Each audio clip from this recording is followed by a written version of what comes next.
In Phoenix, the Sacramento Kings lose 125 to 130 to the Phoenix Suns. The Phoenix Suns are now 32 and 22, and the Sacramento Kings are now 30 and 23. The Kings are now currently in 8th place, 2 games ahead of the Lakers, who are 29 and 26 in 9th place, and 1 game, actually a half a game behind the Dallas Mavericks, who are now 31 and 23. Yeah, so the Kings have about the same record that they did last year, which up to this point was good enough for 3rd. Obviously, a lot of teams have gotten better, and that record right now is good for 8th place in the Western Conference. Today is February 14th, 2024, Valentine's Day, the day of love. Enjoy your loved ones out there. And if you don't have a significant other, love on your family. Y'all back? We back. Y'all back? We definitely back. And I want to say thank you for joining me. Hopefully you're here for the whole video. And what's going on, YouTube? What's going on with all my folks and all you Kings fans out there? It's your guy, Jay Woods, aka Shy the Man, and I'm back at you with another episode of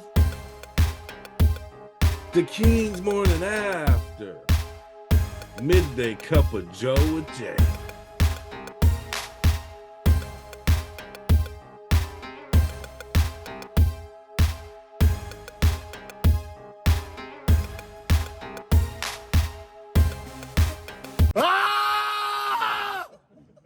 Love it. Yeah. I got a refill, so this coffee is a little lukewarm, but I'm back to the J cup. You see that? Back to the J cup. Today is Wednesday, and it's Valentine's Day, the day for all the lovers out there. This is also a day where the Sacramento Kings played really well away from home. At least De'Aaron and Domantas Sabonis really did. And with the exception of a few mistakes, I mean, you can't really blame guys for this loss. It was a hard-fought battle. Guys like Kevin Durant, who are just great, and Devin Booker were mixing it up out there, hitting shots, and just really showing their talent out there. And, I mean, Kevin Durant at one point was considered the best player in the league and is definite Hall of Famer. So those type of guys, it's hard to defeat those type of guys when they're on. And it was kind of, it felt like a little bit of that last night because the Kings played well and they were even up by 1 with like a minute and a half, couple minutes left in the game. And it wasn't really a matter of not being able to close out. I mean, they played decent defense. There was a couple slow closeouts. There was a couple times Domantas had to go out to 3 to defend, to guard, and they were a little slow. O'Neal was able to hit a shot at the very end. De'Aaron Fox was even able to hit a nice 3 at the very end. They left him open, but he splashed it. So the Kings were only down by 1 point with 41 seconds left. This team and some of their luck, man, it just sometimes it just doesn't go. It just doesn't go their way. They're on a 2-game losing streak, and I just feel like at this point they need that third wheel. They need somebody else to step up and help with defense and scoring at the end of games and at the end of quarters, at the end of halves. In these type of situations, we need Kevin to step up a little bit more on offense. Keegan, Harrison, one of these guys, somebody has to step up. Between Domantas Sabonis and De'Aaron Fox having 75 points, I mean, they need some help. They need a little bit of help. We're developing Keegan. Hopefully he'll come along sooner than later. But we have guys that I feel like can give them that extra push, and they're just not doing it. It's just not panning out for some of these guys. And that's my cup of Joe. 1 creamer, no sugar. Quick stats. Okay, the Kings led after the first quarter and into the half, most of the third and into the fourth, and we're not able to hold back the Suns in the very end. Leading scorer for the Suns was Kevin Durant with 28. Devin Booker had 25. Off the bench, Eric Gordon with a big 23 points. Grayson Allen, 19. Guys, these guys were hitting at the end of the games too. Grayson Allen, Eric Gordon, and even Royce O'Neal hit some really important threes, even though he had 9 points. I would venture to believe that those are all threes, though, and they were at the end of the game. Bradley Beal went out of the game early with a hamstring injury. Kevin Durant also had 11 rebounds. Devin Booker had 9 assists, the de facto point guard. Royce O'Neal, 5 assists off the bench. The Sacramento Kings had De'Aaron Fox score a big 40 points. And also Domantas Sabonis had a big 35 points. Malik Monk, 22 big points off of the bench. Domantas Sabonis with another triple-double, 18, 12, and 35. He is the leading triple-double getter in the league and did not make the playoffs. How does that happen? You tell me. I'll let you tell it. De'Aaron Fox pitched in with 9 rebounds, 6 assists. Team stats, the Kings shot about 30% from 3, Suns about 40%. So it's a little bit of a discrepancy there. I mean, it was only 4 more threes that they hit, but 4 more threes is 12 points. And the Kings did okay from free throw, 75%. Suns 80%. Most of the other stats were even. The Kings actually had 30 more points in the paint than the Suns. The Suns were just pretty much just shooting the lights out, especially at the end of the game. Kings had 27 fouls, which is a lot of fouls, and putting the other team to the line a lot of times. I mean, they were at the line 36 times. Eye test. Eye test. Yeah. Eye test. Eye test. Eye test. I need to take a King's eye test. Pretty much all of my analysis is an eye test, obviously. I'm speaking from my opinions and my observations. So, I mean, a little bit of what I said earlier, which was that the Kings played well for most of the game. I mean, they were in the lead. They were in the lead for most of the game. In the third quarter, it started getting a little closer. In the fourth quarter, started getting kind of going back to back a little bit. This team is on the road, and this is their second game on the road. I can say play better defense. I can say close out better. But for the most part, these guys were in these guys' faces. I mean, Devin Booker hit a step back 3 at the end of the game that most people were not going to hit and splashed it. And KD was, he kind of going to work a little bit, shaking and baking, faking to the hole and taking mid-range games, shooting his shot, and he was hitting threes as well. And the Kings, I mean, De'Aaron Fox was hitting, and Domantas Sabonis was doing his thing in the post, but they didn't really have tons of help beyond that. Keegan with 6 points, Harrison with 9 points, Kevin Huerter with 10 points, Davion Mitchell with 3 points, Keon Ellis with 0 points. I mean, in a game like this where you're facing a Western Conference rival, and I mean rival in the sense that they're both fighting for about the same position, you just need a stronger supporting cast. You need your supporting cast to help you out more. And nobody is showing up in the times of need like we need them to. And I'm speaking really to Kevin Huerter and Harrison Barnes. And even Keegan Murray. I know he's a second-year player, but how many times are we going to give him an excuse? He was number 4 pick. A lot of these number 4 picks are having to lead their teams already at this up, in their second year. For me, it's also time for Keegan Murray to kind of start stepping up a little bit more and showing us what he has. I mean, he's playing big minutes. He's getting 34 minutes. Harrison Barnes has 37 minutes. Huerter only 24 minutes. So, I mean, Huerter only had so much time to do what he could. But Harrison and Keegan, I mean, they need to impose their will a lot more in these games. And I would like to see maybe it's hard against a shooting team. You don't want to foul a shooting team. It's not like these guys were taking it to the basket and getting easy shots or anything like that. They made some really difficult shots. So the Kings just got to close out better, and defensively got to play better on defense. But really, to me, it boils down to, in this game, they needed a little bit more offense. That's my eye test. Bottom line, the Kings morning after. Bottom line.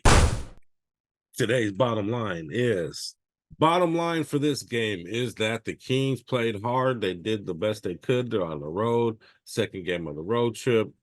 They're in a two. This gives them a 2-game losing streak. They're in 8th place at this point. Bottom line is the Kings have who they have. There's no trade deadline. The trade deadline is come and gone. There's no trades coming. So if they're gonna make the playoffs, and if they're gonna make any kind of noise in the playoffs, the guys that we have currently are gonna have to do that. So they're gonna have to do whatever it takes to win games, and to win games in this Western Conference, and to keep a winning record and try to stay in this playoff hunt. They're really going to just have to hang on tight because this Western Conference has gotten a lot better. It's going to be a wild ride to the end of the season. Next up, the Kings have a rematch versus the Denver Nuggets in Denver. So you know Denver is going to want to try to get their revenge against us, who we just beat recently at home.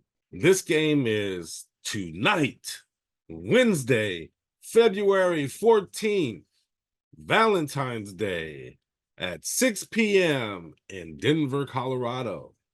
Be there or be squared. And also check out my review the day after. Tomorrow, I'll do a review of this game for more stats and analysis. So check me out. So a blueprint on how the Kings can beat the Denver Nuggets would obviously be the last game they played, where they beat them by like 29 points. Nikola Jokic didn't go crazy on the boards. You know, he had less than 10 boards. So I would say that would be a great start. You know, make sure Nikola Jokic isn't all over the boards, under 10 boards. He had 7 assists in that game, 23 points. Aaron Gordon only had 14, and Jamal Murray only had 12.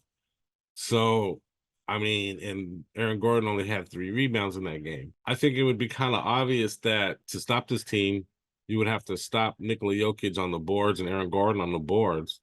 And if you can get Jamal Murray to be cold or not hit as many shots as normal, and Aaron Gordon, as long as he's not driving to the basket killing you, I think you can have a pretty good game against this team. Nikola Jokic, he's a very versatile player, but if you could keep him out the middle, keep him around the perimeter, he can hit threes, yeah, but you'd rather him out there shooting than down low catching lobs or catching post plays or pocket passes. Keep Jokic out the key, put a chest and a hand in Jamal Murray's face at all times. Keep him down in scoring, keep Aaron Gordon down and rebounding, Jokic down and rebounding, and you have a good chance of beating this team again. Just stick to the script and follow what you did last game. Now, that was the game where the Kings had 7 different scorers in double figures. So they spread out the scoring a little bit. Everybody was kind of hitting shots. De'Aaron Fox and Sabonis didn't go crazy, but the scoring was more spread out. So follow that blueprint, and you can get a win against the Nuggets. We need a win against the Nuggets. We need to win against anybody in this Western Conference. So they need to go into this game fighting, just like they're fighting for their position right now in the Western Conference. Betting lines. If you want to do sports betting, there's a link in the description below to get to Bet US. It's a great website for sports betting. That's where I do all my sports betting. On basketball, I bet on boxing, and I bet on all that stuff. And I'm in California, so normally some other apps I can't sports bet with, but I bet with Bet Us, and they allow me to do my sports bets. And I just ask that you use the link below, and it'll help us out. Line for tonight's game is, so currently, the Sacramento Kings are not favored to win. The Denver Nuggets are favored by 5.5, which means the Nuggets would have to win by 6 points for you to get paid if you use the standard bet, the spread bet. Negative 210 for a straight up bet, which means you would have to bet $2.10 just to get $1 back if they win. But hey, if you feel like it's a definite win, that's what you would go with. If you think that the Nuggets can smash the Kings by at least 6, this is the one you would want to go with. And $1.10 will win you $1. So if you want to do some sports betting, use the site that I use, Bet US. It's a great site for sports betting. And they also give you money on your initial deposit. So try them out. Also, the Jazz are favored to beat the Lakers tonight. Pretty interesting, by 6. Suns are favored to destroy the Detroit Pistons. Dallas Mavericks are supposed to destroy the Spurs. And then there's all the rest of the games are also on the ticket. Golden State Warriors are supposed to beat the Clippers by 3.5, which is very interesting. They're at home. And the bets gods in Vegas think the Warriors are going to win by about 3.5 points. So you'd have to bet they'd have to win by 4 for you to win on that bet. But anyway, what do you guys think about those odds? You could also do parlay bets, which I love. You could bet like $5 and win like 50 or 100, depending on how many games you parlay bet. So go ahead and try that out. Click the link below. It helps the channel too. Thank you. All right, I got a question for you guys. It's kind of similar to what I've been asking you guys recently, and that is, are you worried about the Kings and their position in this Western Conference? How do you feel about how they're playing and where they stand? And currently, what do you think they're trending towards right now? Do you think they're trending towards being out of the playoffs, being in a play-in, or do you think by the end of the season they'll be a playoff team? Comment below. Answer that question. Comment below. And if you make a comment before I make my next video, I'll post your comment on my next video. All right, guys, that's pretty much all that I have for you for today. I appreciate you joining me. I appreciate you watching me this far. As always, I ask if you've been watching this far and I gave you any type of good information, you like the analysis, you like the review, you like the stats, anything, the motivational quote, please like the video. It helps the channel. And please subscribe. If you like talking Kings, you like hearing Kings talk, you like Kings news, this is the channel for you. Go ahead and subscribe. Help me out. Kick the algorithm's ass and subscribe to your boy. Also, if you share this content, it really helps the channel. And make a comment. That helps as well. All right, guys. And I got a motivational quote for you guys today. And it's motivational, but it's more of a way to live kind of thing. And I'm not sure who said it. I'm sure a lot of people said it. But it goes like this. Great things never really come out of comfort zones. Great things never really come out of your comfort zone. And I think you know what that means. Sometimes you're going to have to get out of your comfort zone.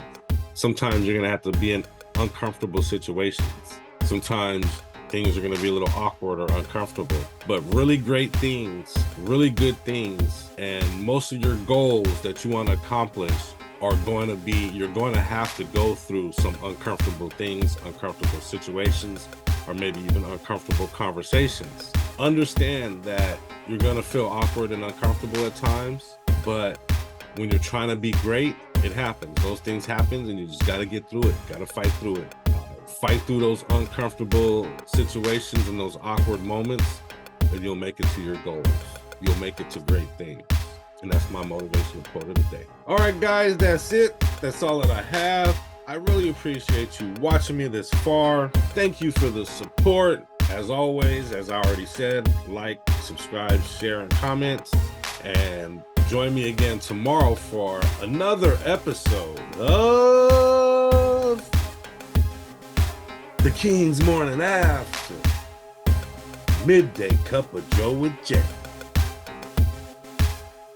Ah, man, lukewarm Joe. Just like the Kings, is kind of lukewarm right now. But, so, with that, I'm out. But before you go, check out my moves. It's good.